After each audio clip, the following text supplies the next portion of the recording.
Tia Via, que o Armarinho está no ar e hoje a gente vai falar sobre política e feminismo. Será que dá match?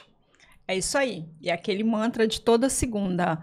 Assina o canal, aciona as notificações para não perder nenhuma atualização. Tia Via, que o Armarinho está no ar.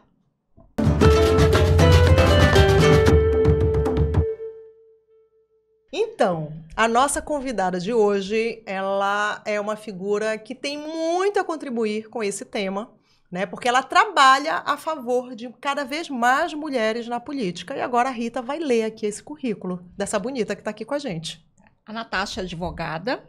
Vou tentar não ler, vou tentar lembrar. Ela criou o projeto, eu já fui falando o nome, né? Eu sou péssima para criar mas tá bom. A expectativa. Faltou, inclusive, o sobrenome, então. Ela criou um projeto chamado Política para Mulheres, que você pode seguir no Instagram, daqui a pouquinho a gente dá @, é advogada e agora preside a Associação de Mulheres de Carreira Jurídica. É esse o nome certo, Natasha? Associação Brasileira de Mulheres de Carreira Jurídica. Estamos falando da Natasha Vasconcelos. Se você está no Twitter e está no Instagram, é possível que já tenha, e é de Belém do Pará e de outros municípios do estado. Já ouviu falar dela com certeza.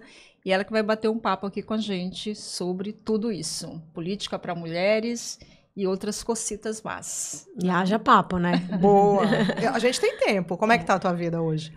Tá aquele sufoco de mãe, né? De 2 crianças. Mas é a isso rede mesmo. De apoio que lute.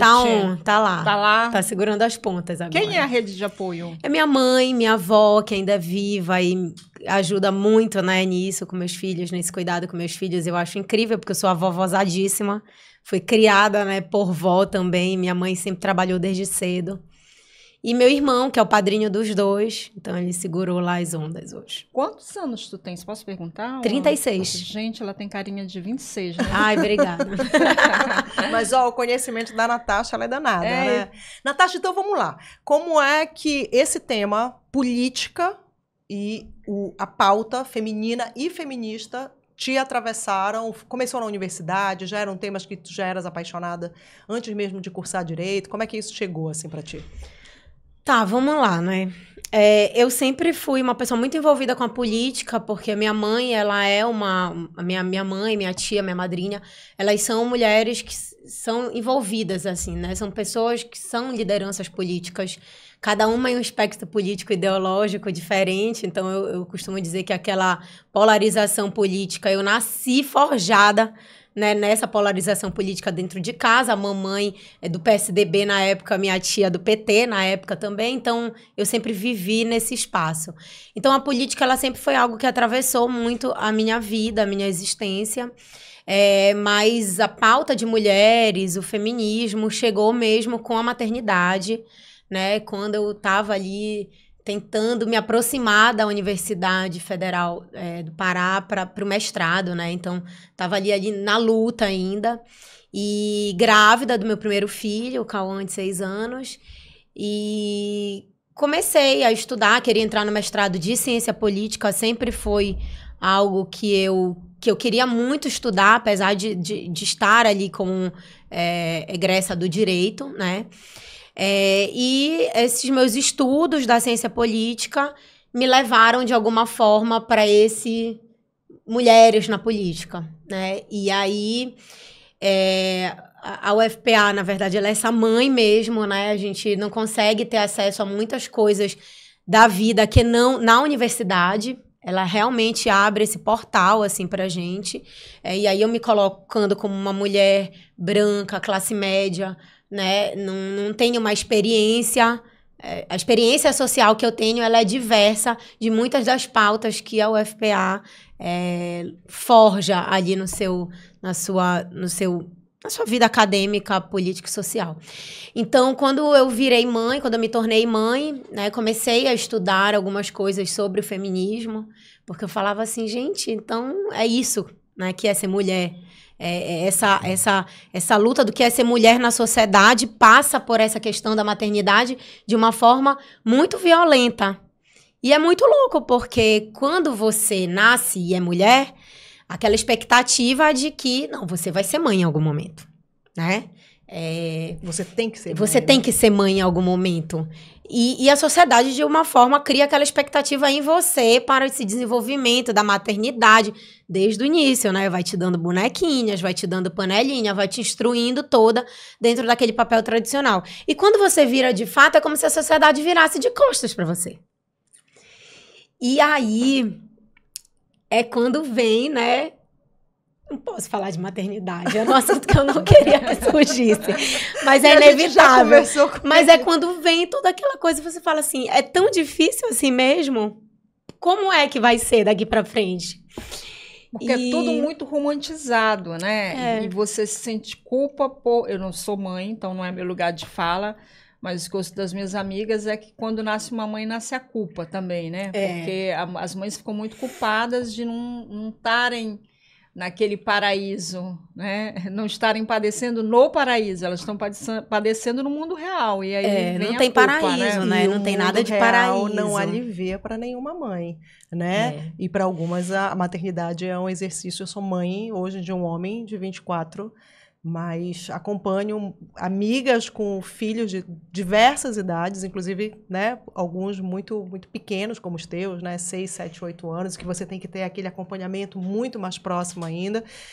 E é exaustivo demais, ouviu? É uma experiência incrível. Eu sou uma pessoa melhor, obviamente, a maternidade me ensinou a ser menos egoísta nesse sentido, mas tem um momento que é extremamente cansativo e continua, né? Você não deixa de ser mãe, porque você tem um filho aos 20 ou aos 24. Você continua sendo mãe.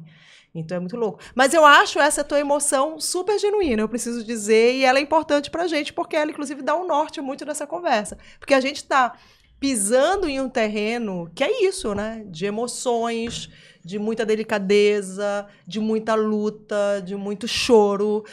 Não tem como fugir disso. E Rita, independente de ser mãe ou não, tá? Porque, não, sim, né? Porque a sociedade também cobra das que não foram mães dos seus próprios filhos que adotem o cuidado com outras pessoas da família, né? Então, sim, a mulher, ela é moldada para esse cuidado, seja dos irmãos mais novos, dos sobrinhos, dos pais quando ficam idosos. O cuidar, né? Dão pra gente, delega, olha, você vai cuidar. E a cobrança, ela não é fácil também, porque ela é a cobrança de sim, e aí? Né? E aí eu lembro muito de um livro da Rebecca Solnit, que é a mãe de todas as perguntas, que a mãe de todas as perguntas, de fato, é essa mãe. Sim, é essa pergunta. Mas e você não vai ser mãe? Né? Que ela tá dando uma palestra num lugar sobre os livros dela, sobre a grande contribuição dela social, política, né? Como escritora que é, e surge na plateia em algum momento, mas sim, você não pretende, né, ter filhos? E aí, mas será que essa seria uma pergunta que seria designada, seria destinada a um filósofo aqui, a um escritor falando com vocês? Né? E esse livro da Rebecca Solnit fala sobre os silêncios, sobre a vida da mulher ser um mar de silêncios, né? De silenciamento também. E ele é muito interessante para que a gente possa entender todas as violências que a gente passa no nosso dia a dia. E aí, voltando, né, para a questão de como é que isso atravessa a minha vida, foi no momento que eu me tornei mãe, passei a ler mais autoras mulheres para entender o que era aquilo que estava acontecendo, se era só comigo, se era só a minha família que era daquele jeito, se eram só as minhas amigas, né, se eu ia enfrentar aquilo na universidade, aquela resistência, né, aquele não apoio, aquela não rede, como é que ia ser. E aí ingressei aí para esse mundo das leituras feministas, né, e acabei ficando cada vez mais curiosa para saber como é que era essa leitura, como é que eu podia trazer essa leitura para dentro da política, né? Quem foram as autoras que pode citar que foram decisivas nesse teu amadurecimento? Tá, Rebecca Solnit, ela é realmente um direcionamento muito grande para mim, assim, porque ter lido A Mãe de Todas as Perguntas me possibilitou entender o que era violência, né? Porque a gente fala muito de violência. Ah, violência é crime. Denuncia a violência. Mas não falam pra gente que é violência, né?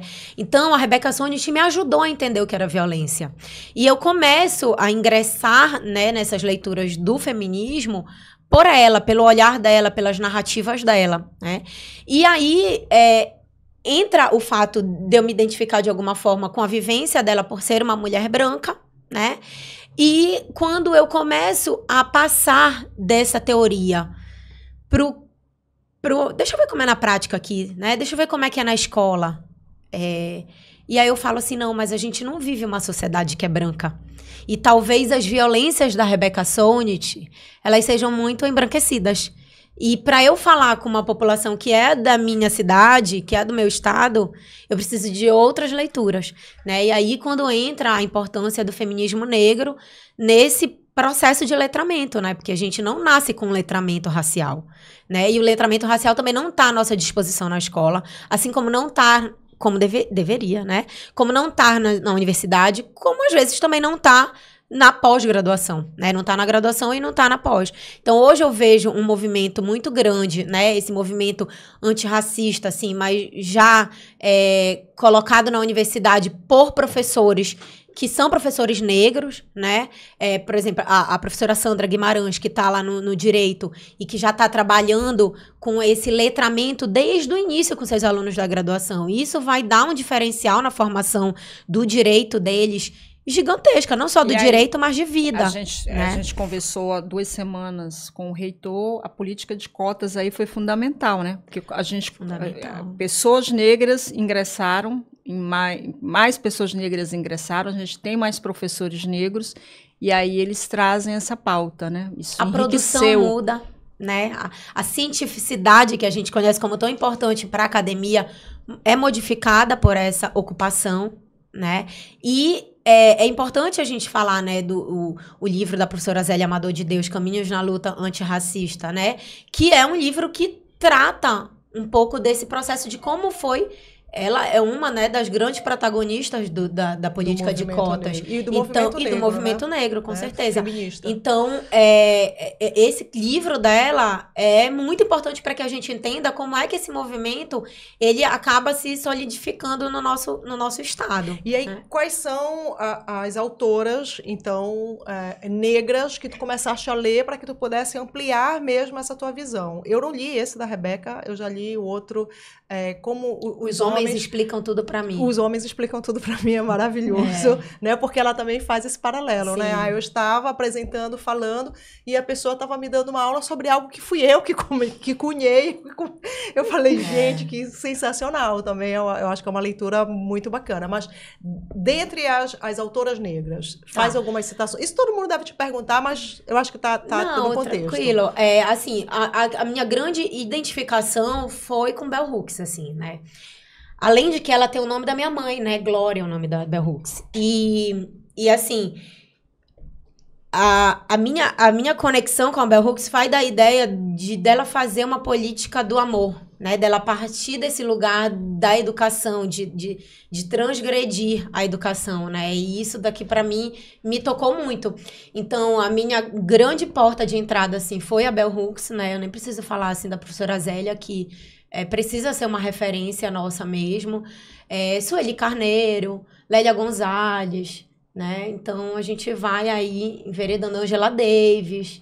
Então, todos esses que a gente considera clássicos para começar esse letramento racial e de gênero, eles foram textos que me iniciaram, né? Porque eu me considero ainda iniciada nesse processo de letramento racial, né? Apesar de já ter lido a coleção também Feminismos Plurais, que é coordenada pela Djamila Ribeiro, né? O próprio livro que é Empoderamento da Joyce Best, a gente conseguiu, junto com o Laboratório da Cidade para Mulheres, lançar o livro aqui em Belém, lá na Ana Figueiredo. Então, são pessoas, a Carla Kiccioreni, que é também uma pesquisadora dessa mesma coleção. Então, são pessoas que a gente precisa ler para começar a fazer para cruzar, né, todos esses atravessamentos que a gente encontra na sociedade e que precisam de uma resposta das instituições, né, precisam de uma resposta da política, precisam de uma coisa mais efetiva que traga esses atravessamentos que a gente tanto fala na teoria para as questões mais práticas da nossa vida. E como é que tu traz isso, então, para o projeto, para o Política para Mulheres? Em que momento essas leituras, que tu estava lá na teoria, vendo, talvez muitas até vivenciando, né, algumas experiências por conta da maternidade, por conta de trabalho, de relacionamento, mas em que momento tu falaste, eu tenho que fazer algo a mais, com tudo isso que eu estou lendo, com tudo isso que eu estou aprendendo? Aí a gente volta um pouco para onde começou, né? Quando eu comecei a estudar isso lá na ciência política, eu sabia que tinha o GPEM aqui, né? Que ali com a professora Maria Luzia é uma grande referência para a gente também nesse tema, sobretudo na ciência política. Então, eu sabia que tinha o GPEM, mas o GPEM estava discutindo ainda muito uma questão da decolonialidade. E eu não estava ainda alcançando aquilo ali, sabe? Quando você não tem as vivências necessárias para dizer assim, eu vou começar a ser decolonial. E vou começar por ali. Então, era um momento em que o GPEM estava muito no debate sobre decolonialidade, mas já estava muito à frente, claro, porque, né, tem aí anos de história. E eu ainda precisava caminhar um pouco antes desse conhecimento, eu ainda não estava ali na decolonialidade, né? E aí eu falei assim, bom, eu vou criar uma página no Instagram, que era a única rede social que sabia mexer fora o Twitter. Eu nunca usei Facebook, nunca tive Facebook. E aí eu comecei a usar o Instagram, e aí eu falei assim, vou criar o @Política para Mulheres. Vou ver se... Na verdade, não foi criar. Eu falei assim, eu vou procurar se tem um @Política para Mulheres. Para eu saber mais como é que esses assuntos estão se intercalando, né? Estão se entrecruzando. E aí não tinha. Aí eu falei assim, vou criar. Então, e a minha ideia vai ser se comunicar, né? Usar esse Instagram para me comunicar com outras pesquisadoras daqui do estado do Pará que também estejam fazendo isso, analisando como é que é o papel da política no nosso estado. E aí tava lá o @ disponível, criei assim, e aí quando eu tava nesse diálogo com outras pesquisadoras, a maior parte das pessoas que começaram a seguir o Política, elas eram de São Paulo e de Brasília. Então não eram daqui. Então, o meu diálogo foi muito com essas pessoas nesse início, né? Eu até fui lá para o primeiro encontro de feminismo e política, que foi organizado ali na UNB. Tinha pesquisadoras daqui, que é a Raíza Sarmento, que hoje em dia é professora do PPGCP aqui na UFPA. Tinha a professora... Ela é maravilhosa. Eu costumo contar essa história, que a Raíza foi a grande causadora desse projeto, porque eu estava perdida dentro da UFPA, e eu caí no NAIA num momento em que ela estava apresentando a tese dela do doutorado, que é sobre uma análise da cobertura... uma cobertura jornalística, né? E aí ela cruza do movimento sufragista. E aí, quando eu vi aquilo, eu falei pro meu orientador, é aqui. É por esse caminho que eu quero enveredar. E aí fui no encontro, que era o encontro em que ela também era uma das organizadoras lá, tava a professora Flávia Biroli, a professora Marlise Matos, hoje são grandes referências também para a ciência política desses temas. E aí o Política nasce ali daquele local, assim. Naquela época, as únicas paraenses era eu, a Raíza, né, a Natália Kawage, que na época também era minha colega na ciência política, no mestrado de ciência política, que ela era do PPG-Com e fazia matérias na ciência política, e a Tainá do Iacitatá, né, a Tainá Marajoara. Era uma das poucas paraenses que estávamos nesse encontro, né, e sempre trazendo esses locais de resistência. Tá, mas como é pensar a política a partir da mulher do norte, a partir da mulher daqui do estado do Pará, né?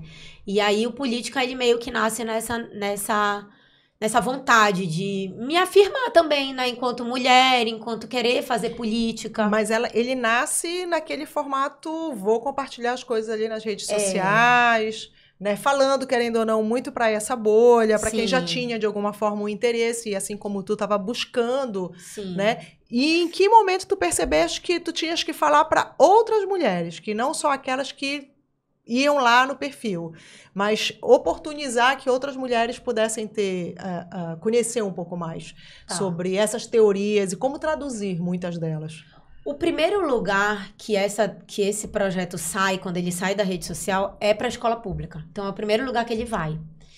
E quando eu estava falando, por exemplo, de empoderamento feminino, ali em 2018, de empoderamento feminino antes da lei nas escolas, né? Para aquelas meninas, começou a vir uma demanda das mães depois, das professoras, das coordenadoras. Olha, aqui a gente vê violência, aqui a gente vê isso, mas a gente não sabe como agir quando ela vem, quando ela chega. A gente não sabe como orientar, né? Ela já conseguiu, pelo menos, identificar que elas sofriam algum tipo de violência? Depois da palestra, sim, né? Entendi. Porque eu acho que a grande questão é essa, né? Por que eu entro pela Rebeca Sones? Porque ela me mostra um mundo de violências que eu naturalizei. Então eu falo assim, opa, talvez eu não precise mais naturalizar, né? Então acabou que a violência de gênero, ela virou o grande mote do Política para Mulheres. Porque você ser uma mulher de direita ou de esquerda não faz diferença para a violência de gênero que você vai sofrer. Ela é a mesma. Porque a estrutura patriarcal é a mesma. A estrutura que a gente foi socializada é a mesma, né? Então aí os esquerdomachos para provar pra gente, né? Categoria esquerdomachos para provar pra gente que não tem diferença, né?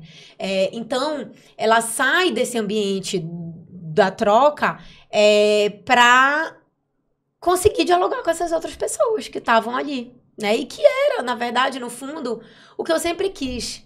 Eu costumo dizer, assim, que meu sonho de criança sempre foi impactar as pessoas. Isso é muito curioso, porque eu não vim da minha vida, assim, fiz 10 anos, 12 anos, não sei o que, 36 anos, eu queria impactar as pessoas. Isso não era uma coisa que eu pensava. Mas isso foi uma coisa que eu fui elaborando, porque eu fui dizendo, esse talvez seja o grande propósito de qualquer coisa que eu faça. Eu queria impactar pessoas. Não me interessava se eram, e continua sendo assim, não me interessava se eram 10 pessoas. Tipo assim, fui pra dar uma palestra. Olha, Natasha, tem 2 pessoas. Pra mim tá perfeito. Tá perfeito. Porque eu vou conseguir mais tempo de escutar essas pessoas. E aí eu vou poder contextualizar melhor com elas aquilo. Não é mais a realidade hoje em dia, assim. Mas naquele começo foi. E ainda hoje esse é um tema que não tem muita adesão. Você continua falando, basicamente, só pra mulheres. Quando fala de violência, como se os homens não tivessem nada a ver com isso, né? Então, a minha grande questão era sempre falar com as mulheres e continua sendo. Então, quando as pessoas falam assim, os homens têm que ir no teu evento, eu falei assim, olha, se eles não quiserem ir, pra mim não faz diferença, seria muito legal. Para nós mulheres faria muita diferença se eles fossem. Não, mas eu digo assim, no sentido de que as mulheres ainda estão tentando entender o que é violência. Sim, né? Sim. A gente ainda está tentando entender como é que a gente se permite. Tu achas que alguns homens também estão tentando entender? Ou que a violência que eles cometem é consciente? Ou existe aquela violência que eles cometem de forma inconsciente? Calma, deixa eu me explicar melhor. Eu entendi. Esses dias eu estava vendo uma pessoa falar, porque no meu tempo a gente ia pra balada e os meninos ficavam puxando o nosso cabelo, a gente passava, eles agarravam, tentavam beijar, né? E aquilo estava, entre aspas, de boa. Hoje isso é inaceitável, mas alguns homens parece que não entendem que isso não é aceitável, da minha geração principalmente. Tu acha que é uma inconsciência ou é realmente, como é que eu vou dizer, má fé? Rita, eles se beneficiam de alguma forma, né, com isso. Então, eu gosto muito de trabalhar esse assunto, porque assim, a gente precisa falar sobre consentimento. Eu acho que essa é a grande chave do entendimento sobre violência. A ideia do consentimento. Quando você tá no processo de socialização, o homem, tá? E a mulher. O homem você precisa namorar, né? Fazer tudo desde cedo. Com o máximo de mulheres que você vai conseguir. Porque isso é aproveitar a vida, né? Então, ele ser socializado para esse processo de conquista, do sim, de ter o máximo que ele puder, aquilo, de forma nenhuma, vai ser um problema na construção da reputação dele. Seja pessoal, seja laboral. Não vai. Quando você inicia o processo de socialização das mulheres, é o oposto. É totalmente oposto. Então é assim, você tem que ter o mínimo de homens possíveis para que você seja uma mulher para casar. Então assim, já é o destino como se o casamento fosse o destino da mulher e o único possível, né? Então já vem dentro de um papel tradicional de gênero. E você tem que ter tido o mínimo de experiências afetivas, principalmente sexuais, Quanto possíveis. mais casta, melhor. Melhor pra Quanto casar. mais recatada, Melhor pra ser mãe, né? Melhor pra atender a todos os papéis tradicionais de gênero dentro de uma sociedade A gente via patriarcal. isso nos bolos de casamento, que era uma coisa que me incomodava muito, graças a Deus está caindo da moda, que era a noiva puxando o Pela noivo gravata, pela né? gravata, né? Forcando, exigindo o casamento, como se Ele estivesse fugindo, né? o também. homem tá fugindo do casamento porque aquilo não vai ser legal para ele. Quem tá desesperada para casar é a mulher. Então a gente via isso, né? Inclusive, tinha idade, né? É? Pra casar. Você tinha que casar, tinha muito isso. Então, Ainda eu acho que ainda tem muita gente que sofre com esse tipo de... vamos falar um pouquinho da mulher nos espaços de poder. Tá. Mas deixa eu terminar só o consentimento, porque eu acho que é importante terminar essa parte do consentimento. Sim. Nessa lógica de socialização absurda, domesticada, né? O que a gente ensina para as mulheres? Diga não, ainda que você queira dizer sim. Porque você tem que se fazer de difícil. Senão ele não vai te querer. Você vai ser desvalorizada. Aí veja qual é o grande imbróglio que a gente tem com relação à violência sexual. Você nem sabe sequer o momento de dizer não. Porque você quer dizer sim, mas você precisa dizer não pelo momento da conquista. Mas aí quando você diz não, o cara tá interpretando que você tá se fazendo de difícil e que ele tem que tentar mais um pouco.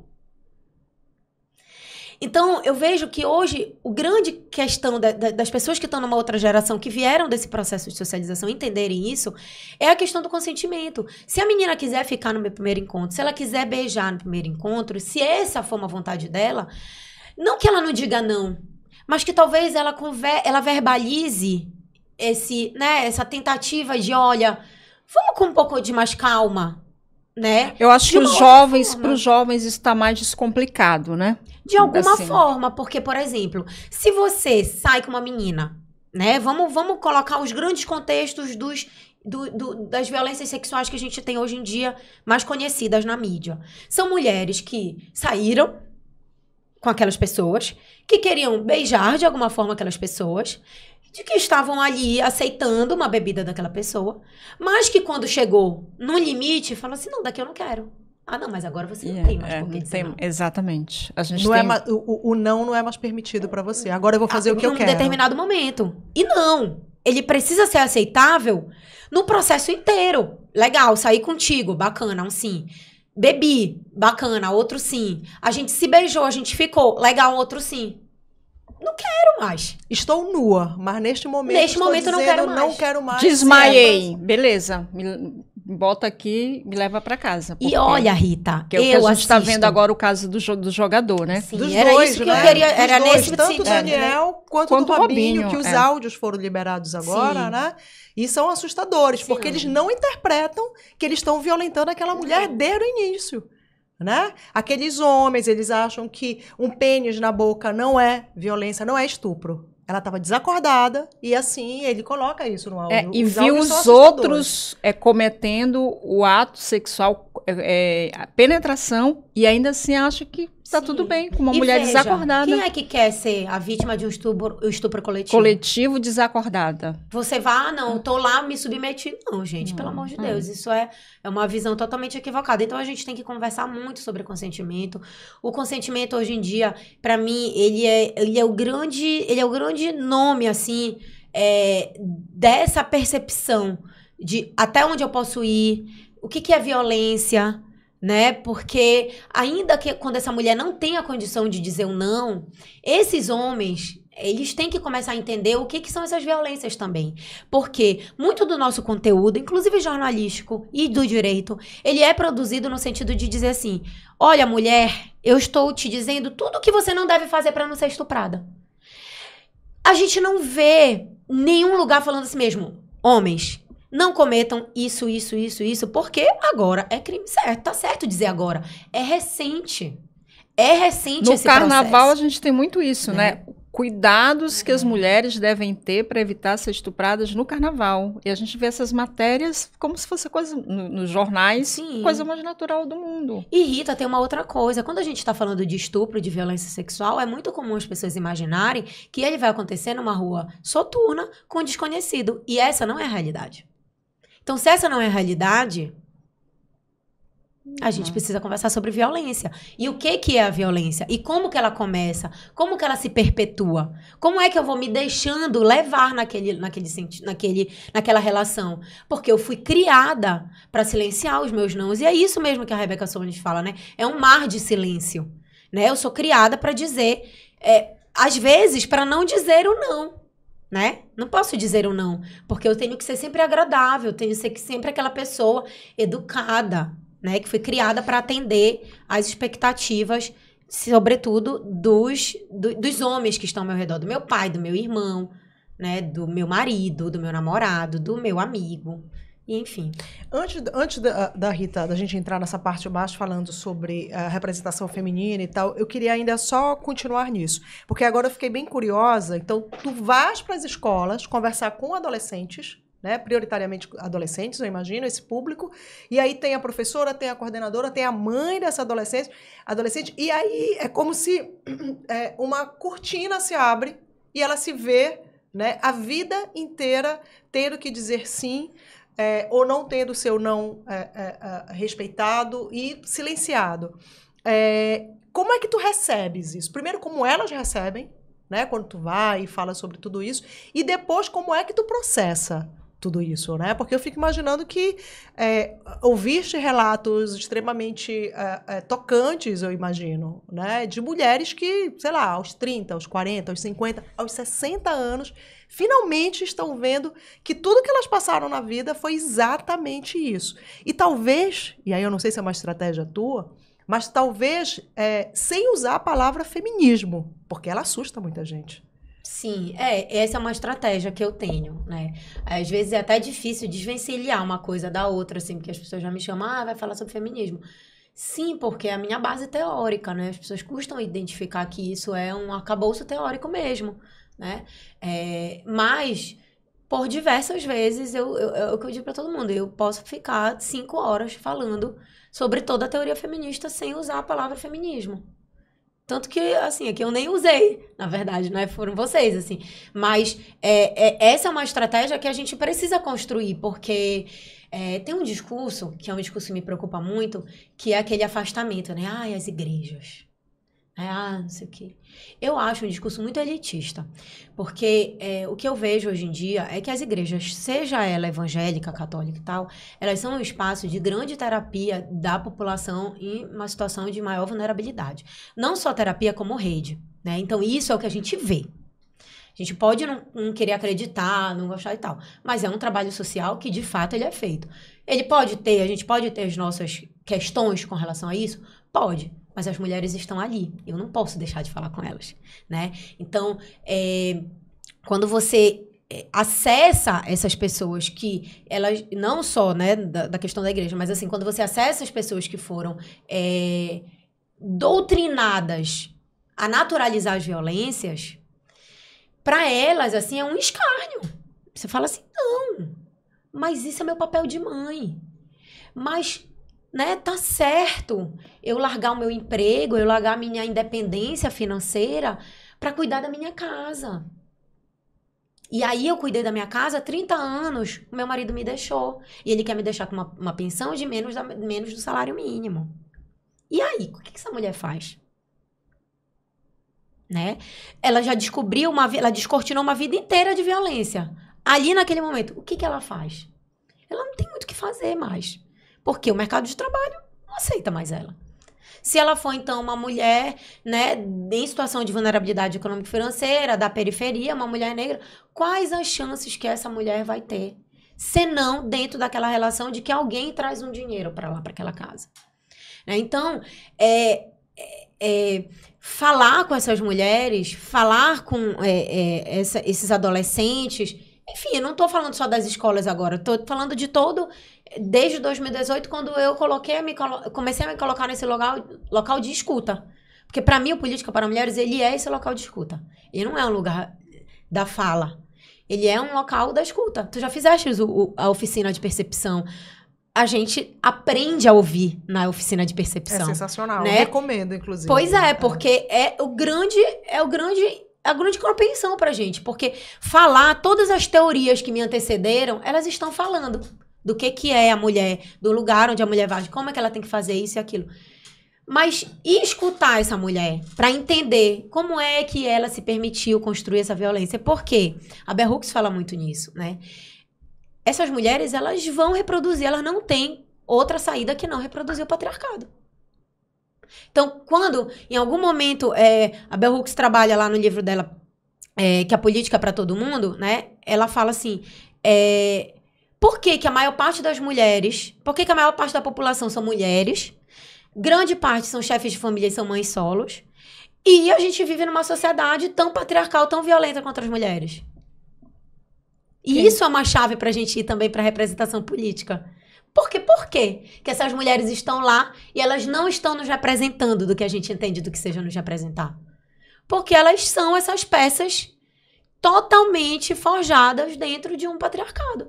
Dentro de papéis de gênero que tá cômodo estar ali. Não significa que ela não seja violento. Mas, de alguma forma, é cômodo. Você está ali, é confortável você estar ali. É seguro para é seguro de alguma forma, né? Vamos falar primeiro de quantidade da representação. Nós somos uma minoria absoluta, né? Nesses espaços, principalmente falando aqui das casas legislativas. Por quê? Mesmo com a política de cota de gênero, mesmo agora com a política com a lei tentando resolver algumas questões como o financiamento de campanha, ainda temos muito menos candidatas, inclusive. Tem um livro que eu gosto muito que chama 50 anos de feminismo, e ele é um livro que ele compara um pouco dessa participação dos 50 anos de feminismo no Brasil, na Argentina e eu acho que no Chile, não tenho certeza. E me interessa muito a análise que as autoras do livro, que são diversas, fazem sobre o que era pleitear a participação das mulheres na política na década de 70, 80, 90 no Brasil. E aí, uma dessas autoras, em algum momento desse livro, ela faz a seguinte pergunta. No momento da redemocratização, as mulheres elas foram tiradas das negociações do que seria a democracia dali para frente, né? Vamos construir aqui a democracia, né? A ideia de democracia que a gente conhece pós-ditadura militar. E aí a gente tá construindo essa democracia. Aí nesse momento, assim, o que eu entendo, tá? Do texto, é que isso acontece primordialmente no âmbito da esquerda, tá? Porque eram as mulheres que tinham mais vozes ali dentro, né? Não relata muito como eram, por exemplo, as mulheres da direita, porque não tinha, né? Então, na esquerda ainda se tinha esse movimento de mulheres ali naquela oportunidade. E aí, nesse momento, os partidos mais progressistas, eles fazem uma escolha. Eles dizem assim, não, a gente está lutando ainda pelo processo de redemocratização. Deixa essa pauta, guarda essa pauta para mais tarde. Depois a gente resolve. Depois a gente resolve Na volta a gente compra. É exatamente isso. E aí, parece que esse momento nunca chega, mas a pauta das mulheres, ela é sempre isso. Parece que nunca é o momento. Tem sempre uma coisa mais importante que precisa ser resolvida antes.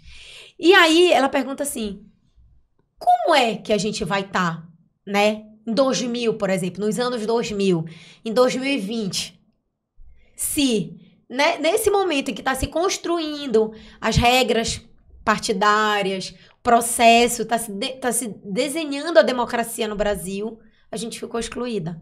Como é que a gente vai conseguir se inserir daqui a 20, 30 anos?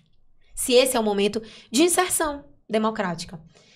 E aí, essa é uma pergunta que eu gosto sempre de trazer. Porque nunca parece que é a nossa vez. Nunca parece que está na hora de discutir algumas coisas. E ainda nesse texto, nesse mesmo livro, eu acho que a Tereza Sachet que faz essa observação, ela fala assim, a culpa é dos partidos. E não tem como a gente dizer que a culpa não é dos partidos. Foi no todos, passado, né? Foi no passado e segue sendo. Segue sendo, porque assim, eu vou falar assim, eu não vou citar nomes, mas eu vou falar pra vocês. Pode citar se quiser. Mas não vou. Mas não vou, porque enfim, eu tenho esse projeto que hoje é um movimento Política para Mulheres que está em já percorreu diversos municípios no estado do Pará. Então, eu sei um pouco da realidade do que é a parlamentar ou as candidatas no município de Cametá, no município de Redenção, né? Para citar, né, alguns opostos. E aí,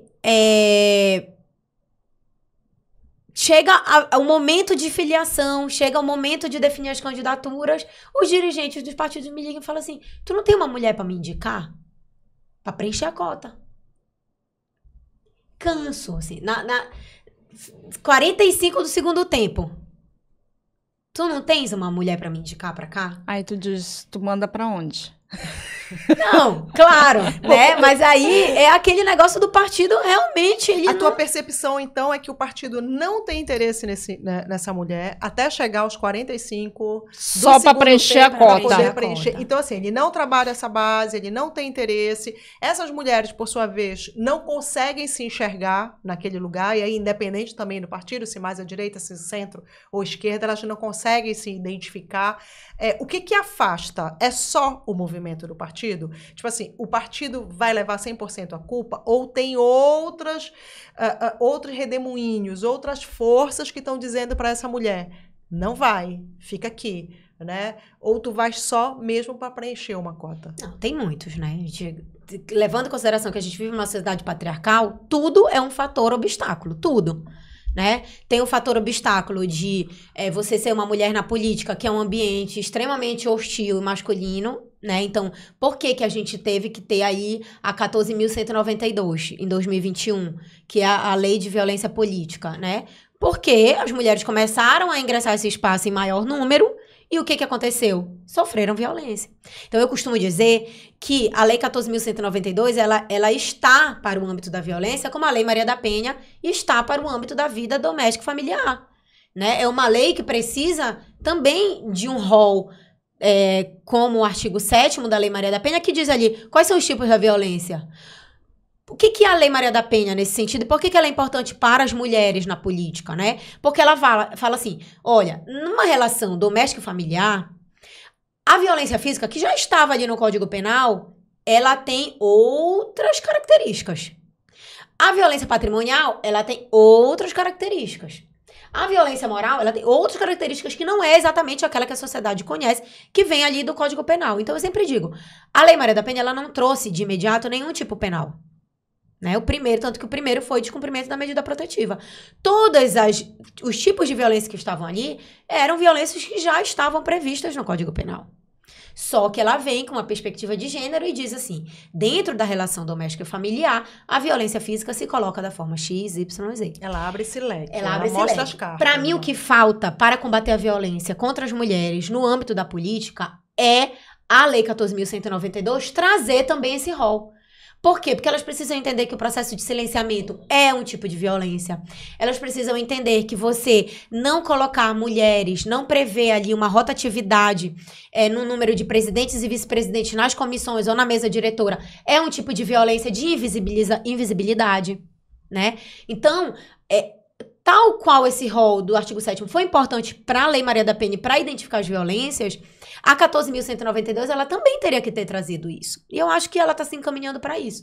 Mas é importante que a gente fale sobre isso. Essa foi a primeira eleição que a gente falou, né, de violência de gênero na política, o que já é algo muito bom, né? Já estamos falando sobre isso, né? Sim, falar sobre isso a gente sai um pouco desse mar do silenciamento, né? Do mar dos silêncios. Por quê? Porque as mulheres vão começar a entender, por exemplo, que quando um partido não destina o fundo partidário, É uma violência patrimonial, nos moldes da violência Maria da Penha, da Lei Maria da Penha, mas dentro da política, ela tem uma outra nomenclatura, ela se dá de outras formas. E aí, para responder diretamente, mas eu preciso fazer esse contexto, né? Não, e tá ótimo. Para responder diretamente a tua pergunta. Eu tô pedindo mais água aqui pra Natasha, que ela já tá terminando aqui. Vamos hidratar aqui, que a gente quer que ela fale bastante. E assim, para responder, né, a essa tua pergunta de a culpa é só dos partidos, não é. A gente tem uma sobrecarga, né, desse trabalho das mulheres. O que é um recurso? Eu gosto sempre de dizer isso. O que é um recurso muito precioso para a política? O tempo. Gente, mulher tem tempo? Tá aí o IBGE para dizer pra gente, né? Os diversos turnos, sobrecarga de trabalho, né? Duplas, triplas jornadas, voltados para uma atividade que é uma atividade invisibilizada, não remunerada e desvalorizada. E sempre foi, desde o momento em que a gente teve ali, saiu do feudalismo para o capitalismo. Intencionalmente, politicamente e estrategicamente colocada a desvalorização do trabalho doméstico e do cuidado, né? Por quê? Porque a gente estava priorizando outras forças de trabalho que não eram esses da onde eu iria colocar as mulheres. Então, o tempo, ele é um recurso preciosíssimo para fazer política. A gente vive nessa sociedade que as mulheres são sobrecarregadas por essa atividade. A gente não tem, pelas atividades do cuidado, né? Recurso. Se a gente colocar numa cronologia das leis de quando que as mulheres puderam ter acesso a crédito, a cartão de crédito, a abrir conta bancária, a gente não conhece tantas mulheres assim que tenham um certo acúmulo de capital por gerações, que são as mulheres, essas chefas de famílias assim de grandes heranças, né? As mulheres sequer podiam receber a sua própria herança, né? Então, assim, a gente precisa pensar no fator de que não são as mulheres que são as detentoras desses grandes capitais, né? Política é muito dinheiro nesse sentido, né? A gente passa aí por esse processo de grande empobrecimento das mulheres, né? Tem a questão do cuidado, então, sabe, o partido, ele é algo que poderia de alguma forma equalizar isso quando já dentro da política, mas não faz. E eu não vou te dizer que eles não trabalham a base, eles trabalham, mas não para candidaturas que vá romper essa lógica, né?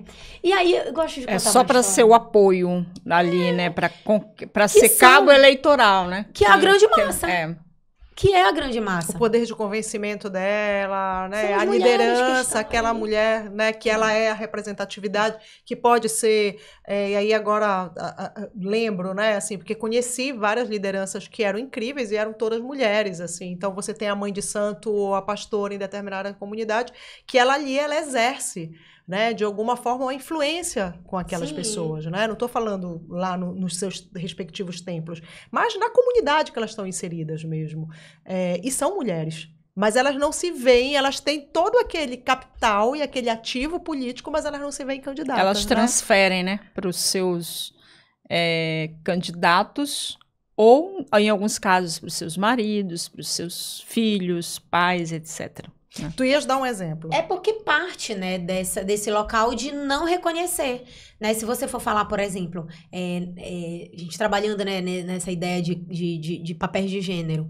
Se um homem chega no trabalho e ele fala sobre futebol, e ele fala sobre, sei lá, qualquer desses assuntos que o homem costuma falar recorrentemente, é um homem falando sobre futebol. Se a mulher chega e fala sobre a sua vivência, se ela fala sobre como foi ela ter chegado lá no trabalho dela hoje, que ela teve que deixar o filho dela não sei aonde, que aconteceu isso, que aconteceu aquilo, que ela foi encoxada no ônibus, o que é isso? São assuntos de mulher. Mas o homem é o futebol, é um assunto que socialmente é como se fosse um assunto relevante, né? Mas as vivências das mulheres, elas não são encaradas como um assunto importante. E isso é muito interessante a gente saber, porque isso se traduz na pauta política. Então, a oficina, né, que eu falo muito, você tem que aprender a ouvir mulheres, é porque quando ela chega num espaço, que é um espaço da academia, que é um espaço para se discutir política, e ela traz a vivência dela, como é que a gente vai encarar isso? Como se fosse um desabafo. Lá está vindo essa mulher desabafar. Aí vem essa mulher desabafar, claro, porque para ela aquilo é um problema político. É um problema político ela não ter creche para deixar o filho dela conseguir trabalhar. É um problema político ela não ter esse acesso ao saneamento básico na casa dela, por exemplo, dignidade menstrual. Só para dar um exemplo, né, a questão da dignidade menstrual. É um problema ela cuidar da casa toda e esse trabalho não ser valorizado. Isso é um problema essencialmente político. Mas, quando a gente ouve numa plenária política, não, lá vem as mulheres com assunto de mulheres. Né? Então, essa deficiência no sentido de compreensão de que as nossas vivências, aquilo que a gente fala, é um problema político. E ele precisa ser levado em consideração, porque ele precisa entrar na agenda política como um problema político. Então, eu costumo dizer assim, por que a política nacional de dignidade menstrual, ela é de 2020 e 2021? Descobriram agora que tem corpos que menstruam? Ai, meu Deus, agora tem corpos que menstruam. Em 2020, disso, né? E o impacto disso, as pessoas começaram a menstruar. De várias mulheres, né? No dia de no várias trabalho, mulheres, na né? escola, né? Meninas faltando aula. Por que o absorvente não está... E aí, tá, eu não vou... Gente, os ambientalistas, assim, que me desculpem, eu não tenho condições de entrar agora no debate sobre o papel higiênico, o absorvente e o impacto social dele. Acho até que a gente precisa fazer essa conversa. Eu não uso absorvente, por exemplo, eu uso coletor menstrual, né? Porque entendo que isso é importante, mas, né? Não é a realidade. O que a gente sem água tem casa, gente sem água sem em banheiro, sem saneamento sem básico. Saneamento, então... Eu lembro que quando eu trabalhava... Não dá pra usar, preciso fazer isso aqui, não dá pra usar um coletor, tá? Se você não tem água na torneira, vai ficar complicado. Né? Vamos lá, eu também acho que é uma pauta super importante.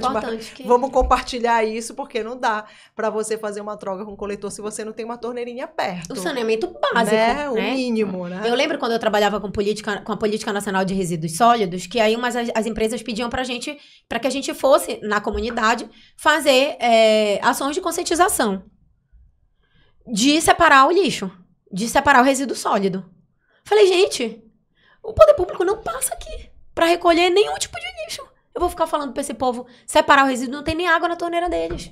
Sabe? Então são umas coisas que às vezes a gente quer passar pra culpa individual das pessoas e da mulher ainda tá longe disso. A pauta das mulheres ainda tá longe de estar central no debate da agenda pública, da agenda política. E é um grande equívoco, porque nós somos mais da metade da população, mais da metade do eleitorado. Então, quando você tá pensando numa pauta que atenda à realidade das mulheres, você tá pensando numa pauta democraticamente, né, proporcionalmente, para a maioria da população. Agora, Natasha, a gente falou de quantidade, que é baixíssima. A despeito de tudo, a gente não pode negar os avanços dos últimos anos, a lei de cotas de gênero nas eleições, para as candidaturas, etc. Vamos falar da qualidade. A gente tem mulheres nas casas legislativas que votam contra pautas importantes para as mulheres. E temos muitas mulheres nas casas legislativas que estão lá porque são mulheres... ou filhas, ou... herdeiras políticas, né? De alguma forma. E algumas são de caciques tá? políticos. Esse não é um problema. Conheço algumas legais. Algumas até encampam pautas interessantes, mas outras não. Então, assim, também tem o problema da qualidade da representação. Qual é a tua posição sobre isso? Eu sei que a gente discorda um pouco em alguns pontos. Tá ficando bom, então. Eu costumo dizer assim, gente, desconfiem de tudo que eu falo. Por favor, vão atrás, vão pesquisar, vão ver se é isso mesmo. Porque é aí que nasce, né, a ideia da gente começar a conversar e, enfim, eu não li tudo. Então, o que eu falo é baseado no que eu vivo, no que eu leio, no que eu converso, mas não é tudo, né? Não é esse universo inteiro. Eu sou bem pacífica com relação a isso. Eu tenho até uma fama ruim, porque as pessoas acham que eu sou muito radical. E eu não sou, nem um pouco radical. Eu sou muito pacífica com relação a isso, porque como o meu tema central é a violência de gênero, ela vai afetar todas, indistintamente. Ela vai afetar de formas diferentes, é verdade. Mas ela vai afetar todas essas mulheres, indistintamente, independente do espectro político e ideológico que elas estão. Mas vamos lá.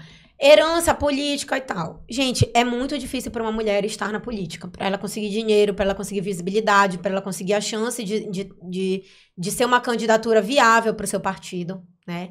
Então, É certo, né, que tem muito essa questão da herança política, né, de ser as esposas, as filhas, alguma coisa assim daquele candidato central. E ainda assim, o espaço político não lhes favorece. Apesar, né, de lhe favorecer, vamos falar assim, no capital político, né? O capital político é carregado para ali, ela se beneficia desse capital político, assim como o marido ou o pai, né, o familiar, também se beneficia desse capital político da mulher que talvez ele não alcance. E aí a gente tem, né, Michele e Jair Bolsonaro, né? A Michele Bolsonaro saiu aí na campanha como uma grande cabo eleitoral do Bolsonaro. E realmente eu acredito que muitas pessoas votaram nele por conta do que ela falava e que acreditavam nela. Então, ela soube usar isso, né, ainda que a gente discorde das questões político-ideológicas, mas ela soube, aí analisando ela enquanto uma mulher na política, na campanha, ela foi estratégica para poder trazer esse voto. Eu costumo dizer que é muito mais inteligente que ele. Até porque, né, ele, mas enfim, é isso. Então, eu vejo assim, entrar na política e permanecer na política é muito difícil. Então, se esse é o caminho, legal, vá. Uma vez lá, é fundamental entender a conjuntura do que é ser uma mulher na política e o que uma mulher na política pode fazer, né? E aí que eu acho que é a grande questão. Vamos lá, pro começo da nossa fala aqui.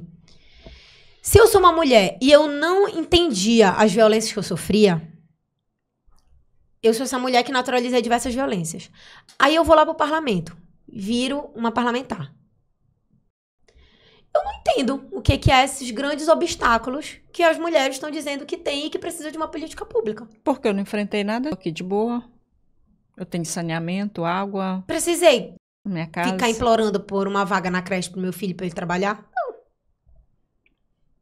Terceirizei o cuidado? Terceirizei. Geralmente, né? Tô falando aqui 99% das vezes. Meu marido não só me acompanha, que isso é difícil. Quando é um parlamentar que ascende, por exemplo, vai para Brasília, um federal, a mulher vai.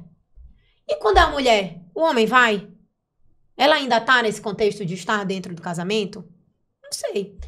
Então, ela não enfrentou. Ela não entendeu que ela passou por situações de violência. Ela não entendeu quando ela é silenciada. Ela acha que tudo aquilo é parte do jogo, né? E que isso, às vezes, encontra um eco dentro das próprias mulheres. Eu passei por isso. A Jessica Bennett, que é uma jornalista sueca, ela tem um livro que chama O Clube da Luta Feminista. É um livro que parece um gibi de tanto desenho, mas é muito legal, porque ele dá alguns nomes pra gente. E a Jessica Bennett categorizou isso como a vingadora das gerações. Porque é aquela mulher que diz assim, eu passei por tudo isso, você vai passar também. Eu sobrevivi, você vai sobreviver. Faz parte do jogo. Será que faz parte do jogo? Essa é a grande questão que eu gosto sempre de fazer essa provocação. Será que o fato de eu ter vivido diversas violências na minha vida inteira, em todos os espaços, que eu costumo dizer que não existe espaço seguro para as mulheres, nem sou eu que estou dizendo isso, o próprio Anuário Brasileiro de Segurança Pública diz isso. São as mais assediadas no espaço público, no espaço político, dentro de casa. Nas igrejas. Na escola. E, gente, até no cemitério. A nossa né? existência está ameaçada sempre, né? De alguma forma. Então, assim, assediada, ameaçada. Basta você ser mulher. Inclusive, quando as pessoas falam muito da LGBTQIA+, quanto mais próximo da figura feminina, né? Então, uma mulher trans, uma travesti, quanto mais próximo, dentro dessa sigla, mais vulnerável essa pessoa fica a todo tipo de violência. Eu não vou negar, não, que eu fico extremamente irritada com a mulher que chega, que tem emprego, cartão de crédito, viaja sozinha, às vezes tem um cargo público e aparece na rede social dizendo: eu não preciso do feminismo, eu nunca precisei. Dá vontade de xingar muito. Que maravilhosa. Ela é maravilhosa. Ela é uma pessoa evoluída. Uma pessoa evoluída. A vontade que eu tenho é de entrar lá e postar um comentário. Sabe o que me dá raiva? É quando é uma mãe. Assim, quando a pessoa é mãe E ela trabalha pra caramba, eu vejo que ela trabalha pra caramba. E aí ela fala assim, meus filhos nunca foram um obstáculo pra eu conseguir o que eu quero. Isso me irrita. Isso me irrita. Sabe? Porque você dizer que não precisa do feminismo, o feminismo de alguma forma também não tá nem aí pra essa mulher, tá seguindo. Entendeu? Tá seguindo, tá ultrapassando quem gosta, quem não gosta. Mas tu entende que a minha colocação é a seguinte, ela só tem aquilo por conta de toda a luta que veio antes, que garantiu nossos votos. Olha aí, gente, olha aí. Queria uma polêmica? Tá aí. Existem movimentos feministas, existem movimentos de mulheres. E a gente precisa entender que juntos são melhores. E que, às vezes, o movimento de mulheres, que eu considero feminista, mas não gosto de se chamar assim, consegue entrar em espaços que as mulheres da luta feminista não vão conseguir. E por causa de mulheres que estão contra a gente. Sim. Não só, mas sim. Né? Então, assim, eu gosto de pensar que se você gostar ou não gostar do feminismo, pra mim, tanto faz. O feminismo vai sobreviver. Tá tentando. Porque agora, no dia 22 de maio, um deputado estadual de Roraima protocolou um projeto de lei que criminalizava o feminismo. Que foi uma coisa que a gente sempre lutou, né? Já não basta. Né? Eu não queria nem falar pra não dar palco. Né? Inacreditável. Mas a gente vai já te fazer uma provocação que talvez queiras até citar alguns nomes. Vou aproveitar porque eu acho que é a deixa. A gente tem um quadro aqui que é o seguinte. Quem merece uma agulhada ou várias agulhadas quando a gente traz esse tipo, né? Violência de gênero, essa questão política. E aí pode ser citado um nome ou não, ou uma situação, pode ser só esse deputado lá que fez essa loucura, né? Tá recebendo dinheiro público para propor coisas dessa natureza. Quem merece agulhadas quando a gente está falando sobre violência de gênero? Ou está compactuando com isso, ou está incentivando que isso aconteça, ou está na inércia total quando isso está ganhando aí cada vez mais escala?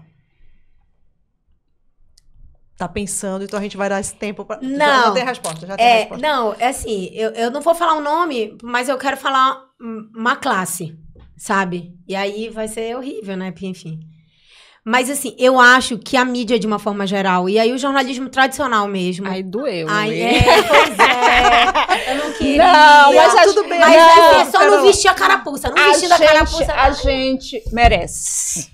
Eu vou então, te ajudar. A mídia. Eu acho que a mídia tradicional ainda merece muito essa agulhada, no sentido de que não é mais aceitável que a gente fale tanto sobre violência doméstica, fale tanto sobre feminicídio. Hoje mesmo, no jornal de manhã, teve, acho que foi a Ananindeua, né? Mais um feminicídio. Uma natureza, assim, brutal, de tortura mesmo, que é a característica dos crimes de ódio contra as mulheres, né? Então, a gente não pode continuar usando o mesmo repertório, sabe? Só atualizando pelo tipo penal. Né? Porque a gente ainda foca... E aí eu tô me colocando de uma certa forma, apesar de não ser a mídia tradicional, mas eu tenho um diálogo muito bacana com os jornalistas, né? As minhas amigas que andam de jornalismo falam que eu tenho um pé na comunicação, assim, quem sabe algum dia, né? Ficam tentando me puxar lá pro PPG com quem sabe um dia. Eu juro que quando eu te conheci, eu achei que tu eras da comunicação. Olha só. Pois que bom que não, então. Melhor que não. Que bom que não. Então, eu tô nesse diálogo, né, com a galera da comunicação o tempo inteiro, porque eu acho que tanto pro direito, que é a minha área, que é o meu lugar e tal, da gente repensar esse repertório, né, de continuar tratando o feminicídio como a morte de mulheres, né? E aí, como é que eu passo isso na mídia? Né? Eu continuo usando as fotos mais sensuais daquela mulher pra aguçar a ideia de um crime contra a honra? Sabe? Aquelas coisas que são... Vamos lá pro sensacionalismo? Né? Mulher de bandido, gosta de apanhar, já tinha medida protetiva, pediu a revogação, que a Júlia não dá mais, pediu a revogação da medida protetiva. Por quê? Porque ela quer continuar no relacionamento abusivo. Então, assim, essas narrativas que vão gerando, né, novas violências, né? Que hoje a gente já conhece, né? Uma violência simbólica, às vezes uma violência institucional. Então, aquela galera que estava acostumada com fazer uma violência e não acontecer nada, hoje em dia a gente tem cada vez mais o espaço da violência, entendendo o que é a violência e de onde que ela está vindo. E é importante que a gente repense esse repertório para que a gente não jogue mais uma vez a culpa na vítima. Eu vou só fazer um parêntese aqui, como tia, tem que estudar. para esse repertório, para a gente adquirir esse repertório, tem que ler, tem que estudar, e tu tens toda a razão, faço aqui minha culpa em nome da velha mídia, porque eu ainda estou atrelada a um grande veículo de comunicação. Precisa realmente que a gente mude esse repertório, incorpore novos termos e novas formas de cobrir esses assuntos, porque senão a gente vai continuar reproduzindo esses discursos que revitimizam as vítimas. Então, concordo inteiramente. E para puxar isso para o gancho da participação das mulheres na política também, porque existe um grande processo de invisibilização dessas mulheres, né? Então, assim, essa pauta não é uma pauta importante. Por que não é uma pauta importante? Né? Então, quando a gente está na ciência política dizendo assim, qual é o núcleo duro da política? Dificilmente são os assuntos onde as mulheres têm um espaço para falar. Né? Tem essa divisão dentro da política, do núcleo duro, né? Da política, o que é mais soft politics ali, e o que vai entrar para as políticas que são as políticas mais importantes. Dificilmente as mulheres estão como protagonistas dessas políticas, que são as mais importantes, mais estratégias do núcleo duro. Então, elas não têm a visibilidade também no jornal para serem encaradas como parlamentares, como candidatos, como de fato estão tratando sobre assuntos da política. Recentemente, eu estive lá na reunião do Ministério das Mulheres, né, capitaneada aí pela ministra Cida Gonçalves, mas também pela nossa secretária aqui, né, que é do Pará, que é a Carmen Foro, foi candidata a deputada federal na última eleição, e elas estão construindo a política nacional de enfrentamento à violência de gênero, né, e eu estive lá junto com a deputada Lívia Duarte, participando, né, desse encontro. E, naquela oportunidade, muitas mulheres de diversos estados, né, falaram de como que elas eram tratadas na mídia tradicional, né? E que era, assim, a prefeitinha, aquela menina, para uma parlamentar. Então, essa violência de gênero, ela vai desde, né, desse momento da violência doméstica, familiar, do feminicídio e tal, mas ela também reproduz muito do que a gente imagina que seja uma mulher na política. Então, fica essa alfinetada para uma forma geral. Você tá chamando... fica a dica. Natasha, mas tu percebes, por exemplo, e aí que essas mulheres, né, que conseguiram furar essa bolha e conseguiram esse cargo, são deputadas estaduais, são vereadoras, deputadas federais, algumas inclusive estão no executivo. Tu consegue, a partir do momento que ela entrou, tá, foi difícil entrar no jogo. Né? Foi difícil, mas agora eu tô aqui. Posso fazer a diferença. Tu percebes, assim, de mulheres que tu já trabalhaste, do que tu acompanhas, de algumas carreiras, que a partir desse momento, e muitas, eu acho que do dia 1 ao dia, sei lá, 1000, elas continuam votando contra pautas que são exatamente do interesse, né, mais próximas às mulheres, mas tu percebes que algumas procuram se informar melhor sobre aquilo, ouvir pessoas que tenham um pouco mais, né, de know-how, de letramento do que elas e tal, para que a partir do momento elas possam ter muito mais clareza na hora que elas vão votar ali, sim ou não, em cima de um PL, por exemplo. Porque, assim, eu quero ser esperançosa de que algumas, de fato, podem nos representar. Mas outras... Até porque quando você conhece a trajetória delas, você diz assim, não, desculpa, mas essa aí sempre vai votar de alguma forma, né, junto com os homens do partido, né, porque ela está ali, porque eles permitiram. O que tu percebe também desse movimento, a partir do momento que elas estão lá, que essa representação é real? São muitas perguntas, né, numa só. Eu tenho esse problema. São muitas questões numa só, assim, que eu vou tentar organizar aqui. Mas, assim... Existe. Chegou lá, né? Chegou lá é assim, eu vou apresentar algumas pautas. Essas pautas, elas já estão meio que previamente organizadas pelo partido dentro da sua ideologia. E é por isso que eu digo, a decisão mais importante das mulheres que querem pleitear a pauta das mulheres dentro da sua candidatura é a escolha do partido. Tá? Alô, mulheres, olha aí, mais uma dica. É a mais importante. E estamos aí, né? Às vésperas já de organizar isso para 2024. Então, assim... Vai abrir a janela, né? Então, assim, já tem que ficar ligada. É o momento de dizer assim, olha, eu quero defender a pauta de mulheres. Porque o partido, ele é muito central nisso. Ele é muito central, né? Porque senão você acaba respondendo por infidelidade partidária e tal. Tem todas aquelas questões do regimento, né? Do regimento que não é um regimento pensado numa perspectiva de gênero.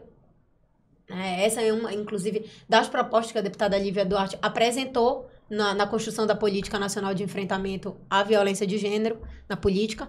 Então, a gente precisa entender que esse regimento, ele funciona numa perspectiva patriarcal. Isso significa que muitas daquelas proposições, muito do que está ali, está sob uma ideia de neutralidade, de imparcialidade, tal qual a legislação. Mas que no momento, né, da situação ali real, para que ela se vire contra as mulheres é muito fácil. E aí a gente tem aquelas 6 parlamentares, se eu não me engano, lá no Congresso Nacional agora, respondendo, né, o processo que quer cassar os mandatos delas por defenderem as pautas de mulheres, sobretudo as pautas de mulheres trans, das parlamentares trans que estão no Congresso. Então, assim, elas chegaram lá, né? Elas chegaram lá e elas vão ter que lidar com o fato de estarem desmobilizadas enquanto mulheres, porque elas estão, cada uma, mobilizadas dentro do seu partido, né? Então, elas já não têm uma mobilização suprapartidária. Isso é algo que a gente busca que exista, mas chega lá, realmente, é muito difícil, né? Se não for do mesmo partido, ali, do mesmo setor, dificilmente você consegue fazer esse movimento para que elas pensem suprapartidariamente e consigam, de fato, aprovar algo com perspectiva de gênero, que aqui entendendo que existem desigualdades que a lei precisa tentar equilibrar um pouco. E aí elas chegaram lá, se depararam com essa desmobilização, né, dessas mulheres, e da grande dificuldade que é você ter um projeto de lei seu aprovado. Precisa de costuras, né? E aí só me lembra da Dilma, na época. Eu não vou negociar, né, as coisas com esses homens. Eu não vou negociar isso dessa forma, né? Então, quando ela coloca a forma dela de negociar, que é sim diferente da dos homens, e aqui sem nenhuma ideia de ser puritana, né? Porque eu até contesto um pouco daquela pesquisa que saiu, que as mulheres na política eram mais honestas. Eu acho que tem até um estigma sobre isso, né? Elas são mais honestas porque elas são mais honestas ou porque elas não são chamadas para os grandes esquemas no processo de invisibilização? Tô aqui jogando, né? Para que a gente possa tentar entender isso. Também, Provocando também. Então, e aí quando ela diz assim, olha, esse é o meu jeito de governar, não é dessa forma que vocês estão acostumados, né? Porque mulher na política, ela é diferente? Por causa de estigma? Não, por causa da socialização. A socialização é diferente. Então, eu tenho outras chaves para solucionar esses problemas que não são a chave do processo de socialização masculino, são outras, né? Mas é sem estigma. E eu gosto de trabalhar a perspectiva de gênero sem estigma, porque tem gente que usa, né? A Dilmãe, né? Era para usar um estigma para sensibilizar aí a população. Eu discordo. Mas funciona eleitoralmente. O Dilmãe. Eu chamo até hoje, né? Mas, como uma pessoa que vê mais do que aquilo está dizendo, é o estigma. Então, vamos usar o quê? Vamos usar a noção de maternidade. Ela né? dando ela receita da carbonara. Como... Já fizeste essa carbonara? Não, eu fiz. Deu certo? Funciona, sabia? Ela como é? Rala o queijo. Ela lá ensinando, uma delícia. Ela falando das séries, né? Então, também é uma jogada de marketing para tentar não endurecer tanto como a forma que ela tem de fazer política. Que não os homens não aceitam uma mulher que se mostra dura demais, né? Não. Ela tem que ser dócil. Aceitam? Aí era a minha segunda pergunta. Também não, né? Também não. Por quê? Porque os estigmas de gênero, eles favorecem o patriarcado. É o patriarcado, né? Então, eu gosto muito dos livros da Silvia Federici, Caliban e a Bruxa, o Ponto Zero da Revolução. Eu gosto muito desses livros, porque ela tá falando dali, aquele momento ainda, né, da Idade Média, tá falando também do momento de transição do feudalismo pro capitalismo e tal. Mas ela fala exatamente do momento em que nós fomos levadas a nos ver cada uma como rivais. E pra que nos ver como rivais? Para que a gente não ficasse falando dos podres dos homens entre si. Então esse é o momento em que a fofoca passa a ser pejorativa e não uma forma de comunicação ou amizade entre as mulheres, que é a nomenclatura raiz aí do termo fofoca, né? Então, a Silvia Federici, ela conta, historicamente, ela faz uma trajetória histórica de como é que politicamente e estrategicamente a nossa sociedade foi feita para beneficiar os homens, porque hoje em dia a gente tem dificuldade de entender. Mas será que eles são beneficiados assim? Tem gente que tem dificuldade de entender. Jura? Tem gente que tem dificuldade de entender. Que homem é esse que tem essa dificuldade? Não, mulheres também têm dificuldade de entender como é que os homens estão se privilegiando. Aí eu falo uma frase também, repito uma frase de uma grande colega da advocacia, uma grande amiga também, Mariana Regis, lá de Salvador, que ela fala: você quer conhecer o Estado patriarcal? Tenha filho e se divorcie. Aí você vai entender o que é um estado de abandono. Porque é um estado de abandono, né? Então, já até me perdi nas perguntas. Mulher vota em mulher? Mulher vota em mulher. Mulher vota em mulher. Isso Cada também. vez mais, mulher vota em mulher. Como é que a gente pode fazer para que na próxima eleição a gente tenha mais votos femininos indo para candidaturas femininas? E qual é o ainda nosso tem exercício? isso. O nosso exercício de quem não está lá no Política para as Mulheres, de quem não tem. Qual é o nosso exercício daqui? Como mídia, né, como podcaster, mas como mulheres conversando com outras mulheres. Qual é o nosso exercício? Olha, eu vou conectar essa pergunta aqui com a que a gente estava fazendo, Tá. né? Da grande dificuldade delas. A pauta de mulheres e a pauta feminista, né? Duas coisas diferentes. Elas ainda têm elas tinham, em 2018, uma grande rejeição eleitoral, tá? É porque o estigma do feminismo, né? O estigma de que esse não é o local da mulher. Tinha uma rejeição eleitoral, assim, grande. Não, feminista, não vou votar nisso. Feminista, queima a igreja. Quer fazer queima aborto. sutiã, abortista, né? Não quero. Então, ainda tá muito atrelado. Tem um custo eleitoral alto para essas mulheres se dizerem feministas, né? Quando eu estava fazendo uma pesquisa do mestrado, eu tive a oportunidade de ficar praticamente morando no Congresso Nacional por 2 meses, né? E eu conversei com vários parlamentares. E essa era uma das perguntas do formulário, né? Qual o custo eleitoral de se dizer feminista? E aí elas falaram assim: não, eu não falo essa palavra aqui de jeito nenhum. Na Assembleia Né? Legislativa também ninguém quer ser feminista. Ninguém quer Tem ser. a bancada feminina. Mas a feminista... A bancada das mulheres, a bancada feminina. Mas Então, você vê, tem isso também, né? Eu até quero sustentar a pauta de mulheres, mas se mulher já não vota em mulher, já é difícil pra mulher estar lá. Imagina se eu vou com essa pauta, né? Então, você sabe exatamente quem são as pessoas que estão levando essa pauta à frente e não tem medo de falar a palavra feminismo, que são mulheres militantes dos movimentos desse Estado, dos movimentos de mulheres que nesse Estado são primordialmente feministas, né? Tá aí a Frente Feminista há anos construindo esses espaços de enfrentamento. Então, tem um custo eleitoral alto também, né? Cada vez menos, esse custo cada vez menos, né? Então, eu acho que a gente precisa entender o que é feminismo. Por exemplo, esse projeto de lei que o deputado aprovou lá, apresentou lá em Roraima, ele é um absurdo, porque nenhum lugar que você vai ler sobre feminismo tem o que ele tá dizendo ali que é feminismo. Então, assim, por que eu não quero dar palco pra ele? Porque ele tá totalmente equivocado, e se ele estivesse falando de fato do que o feminismo tá pretendendo, aí eu ia dizer assim, pô, então aqui a gente tem uma discussão, você tá contrário a mim. Mas, assim, totalmente equivocado. Aí eu vou discutir com quem tá totalmente equivocado. É igual aquele professor lá que foi lá na comissão, né, falar lá pra aquela deputada que ela não Nós ia não conseguir de mundo, ver. nós não compartilhamos da mesma cosmovisão. Cosmovisão. Então, assim, é meio que nesse sentido. Eu vou discutir com esse deputado? Não, porque tá totalmente equivocado. Não é feminismo quem tá dizendo isso. Então, se eu for fazer um post no Instagram pra dizer estão tentando criminalizar o feminismo, eu vou dizer que aquilo que ele está falando ali é feminismo, e não é. Então, assim, eu sou essa pessoa. Eu não vou discutir com uma pessoa que tá totalmente equivocada, porque eu não posso perder tempo com aquilo ali. Tem coisas mais importantes pra fazer. E aí, a tua pergunta. Das milhões que eu botei Das aqui, milhões né? que tu O que tu colocaste lembrar, você aqui. responde aí. Não me lembro.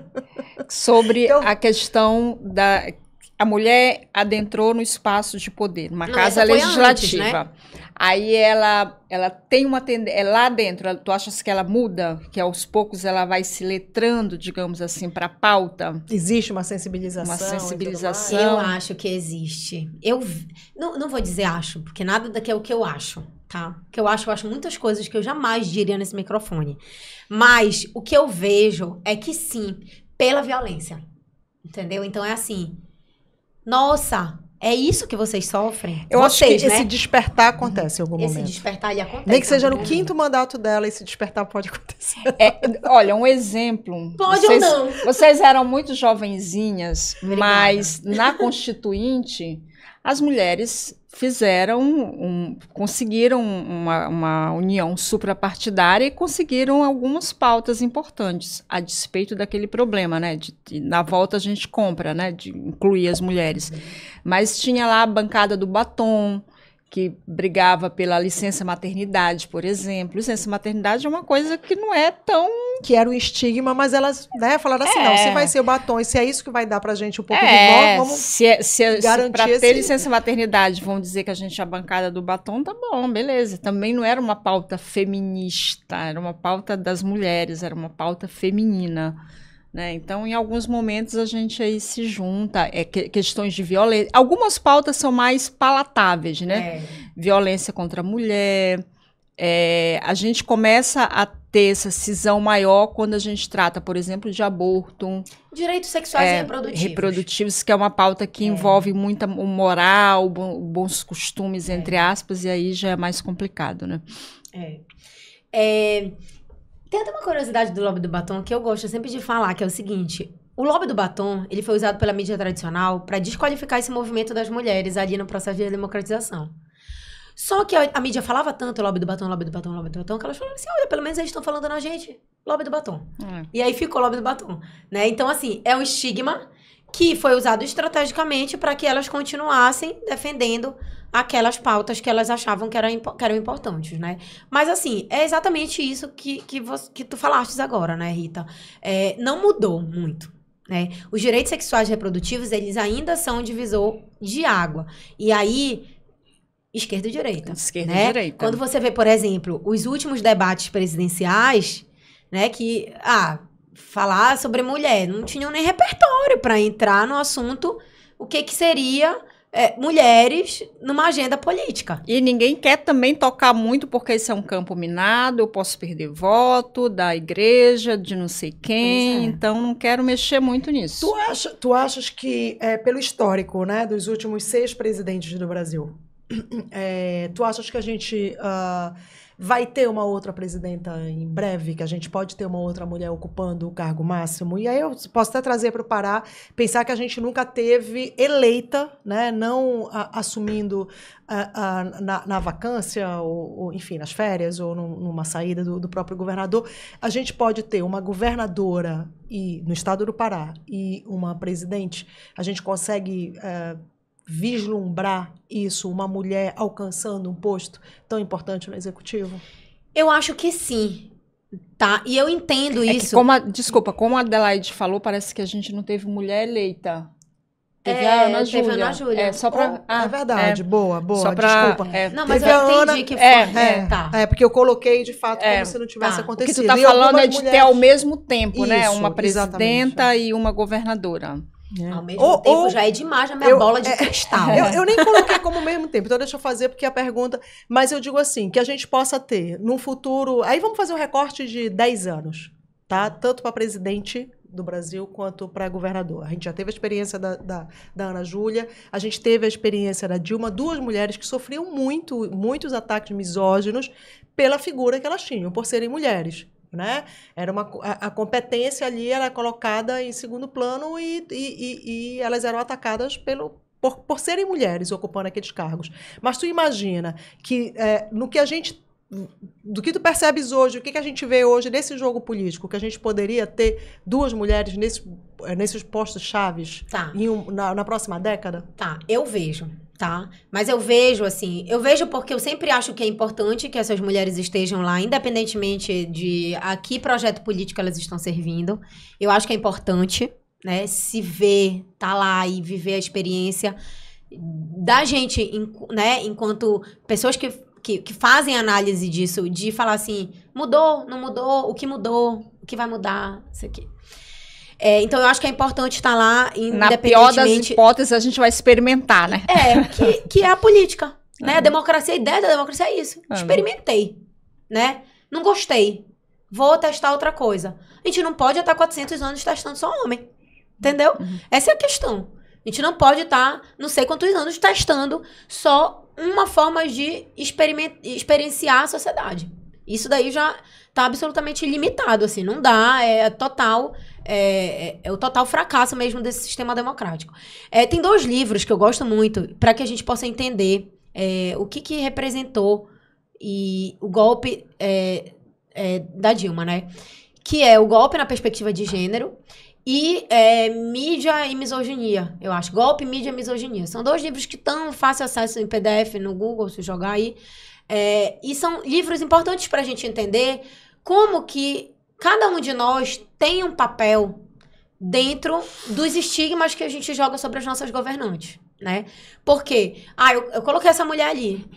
Ela vai ter que atender a uma perspectiva de gênero. Ela não vai só ter que atender a uma perspectiva política, da expectativa que eu tinha dela enquanto uma mulher presidente. É para além disso, né? Mas olha, ela é dura demais, né? Mas olha, ela é masculina demais. Vejam que a mídia não fez uma cobertura espetacular com perspectiva de gênero que poderia ter feito do momento em que tá Dilma e a filha dela no carro no momento da posse da presidência. É a primeira mulher presidente eleita do Brasil. Ela e a filha no carro. Servidora, né? Concursada. Servidora concursada. Mãe solo, que é uma chefe de família, que é a realidade da maior parte da população. Assim, se a gente fizer esse recorte especificamente. E a mídia tinha ali um prato cheio para perpetuar o histórico disso. E o fez de que forma? Focando em quem era a expectativa de gênero que a sociedade tinha. Na Michelle, né, Temer. A bela recatada do lar. Então, até hoje a gente fala sobre a bela recatada do lar, no momento em que era um momento paradigmático do que a gente deveria escrever enquanto participação das mulheres na política. E esses 2 livros que eu citei agora são livros que são muito importantes da gente entender. Porque hoje, em todo lugar que eu vou para falar sobre violência política de gênero, eu falo, qualquer um dessas pessoas que estão aqui podem cometer uma violência política de gênero. Se eu não gosto da tua atitude política e eu vou lá na tua rede social e aí eu começo a te ofender na tua condição do gênero, é crime. Igual eu com as mulheres que não precisam do feminismo. Ai, meu Deus, eu tenho que me controlar. Não, só demonstrou um desgosto. Esse vai ser tema para o nosso segundo tricô com a Natasha, porque vocês já viram que como rende esse tricô. Rendeu muito, a gente vai ter que finalizar com ela, infelizmente, fazer para todo mundo. Mas antes a gente tem que perguntar para ela, a gente perguntou sobre as agulhadas, e aí? Quem é que está costurando, então, boas ideias, boas práticas com relação à representação feminina e feminista na política e também no combate à violência de gênero? Tá, gente, eu vou assim, usar assim, da minha análise mesmo enquanto fundadora do Política para Mulheres, numa análise geral, né? A gente tem aqui no Estado diversas pessoas, diversas parlamentares mesmo, que estão colocando ali a pauta feminista na agenda do parlamento. Mas eu queria tratar também de uma pessoa daqui, mas que está agora num cenário nacional e que eu acho que está fazendo isso com toda a sua experiência à frente da Marcha das Mulheres, da Marcha Margaridas, né? Que é a Carmen Foro, né? Que é a secretária de Assuntos Institucionais do Ministério das Mulheres, né? E que tem conduzido isso, tem trazido o Ministério o tempo inteiro para o Norte, para o Pará, E eu acho que é cada vez mais importante, principalmente com a COP chegando, que as nossas vozes aqui, elas sejam de fato ouvidas, né? E que essa perspectiva ela seja levada para o cenário nacional, para não se pensar mais uma política nacional sem as peculiaridades da região norte do estado do Pará. Então, eu entendo que a Carmen Foro tem feito esse trabalho com muita excelência, assim. Pode Vamos ser uma boa... trazer, Carmen, olha, tá feito o convite já aqui. Falo com ela, já vendeu, muito bem vendido e merecidamente, né? E aí a gente vai convidar também aqui. Terminamos, né? Terminamos. A gente interrompeu, né? Porque terminar, não termina, a gente ainda teria muita coisa para falar. Muito obrigada, Natasha. A gente vai marcar uma outra sessão, né? Por favor. Em qualquer momento, a qualquer momento, não interessa a idade da mulher, não interessa a formação dela, ela pode buscar informações sobre os direitos dela e entender um pouco mais como o feminismo está na pauta do dia a dia dela e garante para ela direitos mínimos. Não tem isso, não precisa estar dentro da universidade, não precisa estar em um espaço como a OAB ou, sei lá, a própria universidade, Natasha. Tu fizeste uma provocação que eu não vou conseguir terminar em 1 minuto, mas eu vou me esforçar. Tem uma coisa que todo mundo fala e que eu não gosto dessa fala. A pessoa fala assim, fulano é feminista e não gosta. Ele não sabe. Fulano é feminista e não sabe. Eu tenho muito respeito pelo movimento feminista, sabe? Então eu acho assim que é um comprometimento ético com o movimento, com toda a história política. Então assim, não é um academicismo você saber o que é o feminismo, né? Mas assim, eu discordo dessa frase no sentido de que eu defendo que a pessoa... Se ela é feminista, né, sabe, ser independente não significa ser feminista. Então, não é que ela precise de um conhecimento teórico, academicista para se dizer feminista. Não, mas eu acho que ela precisa ter minimamente um conhecimento do que de fato é o movimento e respeitar, né, porque muitas mulheres morrem nesse embate. Né? A gente, quando fala de movimento feminista, a gente está falando de mulheres... que estão saindo das suas casas, deixando seus filhos para lutar por uma questão coletiva, sabe? Eu tenho muitas companheiras assim, e que às vezes elas não têm como colocar comida na mesa delas, mas elas estão ali puxando a marcha das mulheres, porque lá na Lepa votaram alguma coisa assim, assim, assado, né? E a gente não pode esquecer o 8 de março, que foi na Lepa, né? Que elas sendo recebidas, primeiramente, com spray de pimenta e tudo isso. Então, quando a gente está falando que elas estão numa linha de resistência, de enfrentamento e estão morrendo, não é exagero. E são essas mulheres que estão na linha também de acolhimento de outras mulheres. Então, assim, não é academicismo, mas é um mínimo de respeito por todas que vieram antes da gente, que vão continuar, as que vão continuar depois com esse trabalho. Mas nunca é tarde. É sempre um tempo importante para despertar. Ai, que lindo. Gente, ela começou chorando e terminou assim com a gente logo, né? A gente tá aqui. Nossa, é isso aí. Segunda-feira tem mais episódios, já nem sei. 8h30 a gente se encontra aqui. É isso aí. Assina o canal e ativa as notificações. Beijo. Tchau.